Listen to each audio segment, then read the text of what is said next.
දවසේ තෝරගත්ත අපිරිමේය සංඛ්‍යාවක දශමය කොටස පරිමේය සහ අපිරිමේය සංඛ්‍යා වලින් සෑදුණු සංඛ්‍යාවක් ලෙස ලියන්නේ කොහොමද කියලා පැහැදිලි කරන්න. ඉතින් මේක තියරි වලට තෝරගත්තේ කොටස.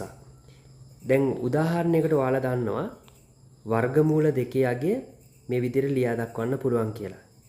දැන් මේ දශමයේ කොටස කියද්දී එනම් එකයි දශම කොටස මෙන්න මේ කතිර වලින් නියෝජනය වෙනවා. මේ විදිහට කතිර වලින් නියෝජනය වෙනවා. එහෙනම් ඒ අගය අපිරිමේය සහ පරිමේය විදිහට ලියන්නේ කොහොමද? හරි සරල දෙයක් කරන්න තියෙන්නේ මේ විදිහට. දැන් ඔයාලා දන්නවා අපිරිමේය අගය තමයි මූල 2යි. අඩු කරන්න තියෙන්නේ මේ පූර්ණ කොටස. එහෙනම් පූර්ණ අගය කීයද? 1යි. එහෙනම් මේ දශම වලින් නියෝජන වෙන කොටසේ අගය තමයි මේ තියෙන්නේ. දැන් ඊළඟට පළවෙනි ගැටලුවට ගියොත් වර්ගමූල 6 ඔයාලා දන්නවා 2.0 මේ විදිහට කතර කොටසක් එනවා. එහෙනම් මෙතන පූර්ණාගය මෙතෙන්ට එනවා 2යි. දශමයේ කොටස. දශමයේ කොටස එනම් මූල 6 ඍණ මෙතන ආවයගේ 2නේ. 2 තමයි මෙතෙන්ට දාන්න තියෙන්නේ.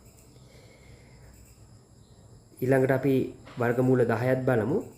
එහෙනම් දන්නා 3.0 මෙන්න මේ කොටස කියලා. එහෙනම් පූර්ණාගය මෙතෙන්ට යනවා 3 කියලා. එහෙනම් දශමාගය ලියන්න පුළුවන් වර්ගමූල 10 අඩු කිරීම 3යි කියලා. ඊළඟට දෙකට එකතු කරන්න ඕන මූල 3 අගය අපි දන්න 1.0 මේ කොටස. එහෙනම් 3.0 මේ කතිර ප්‍රමාණය නියෝජනය වෙනවා 3 එනවා එන මෙතෙන්ට. එහෙනම් අපි දන්නවා මෙන්න මේ කොටසෙන් මේ පූර්ණාගය අඩු කරන්න ඕන.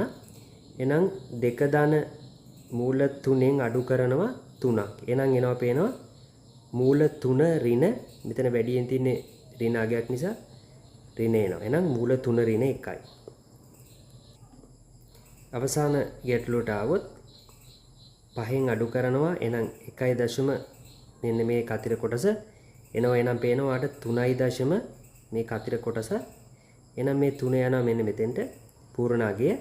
එහෙනම් දශමයේ අගය අපිරිමේය සංඛ්‍යාවක් ඉදිරිය නම් 5 අඩු කිරීම මූල 2 අඩු කිරීම 3. එහෙනම් එනවා 2 ඍණ මූල 2ක්. එහෙනම් මෙතෙන්ට එන්න ඕන 2 ඍණ මූල 2යි මෙතන 3යි. නැවත පැහැදිලි කරොත් 5 ඍණ මූල 2 එහෙනම් අගය එනවා පේනවා මේ විදිහට සුළු කරද්දී 3යි මේ කතිර කොටස. එහෙනම් පූර්ණ අගය මෙතෙන්ට එනවා පරිමේය අගය අපිරිමේය කොටස.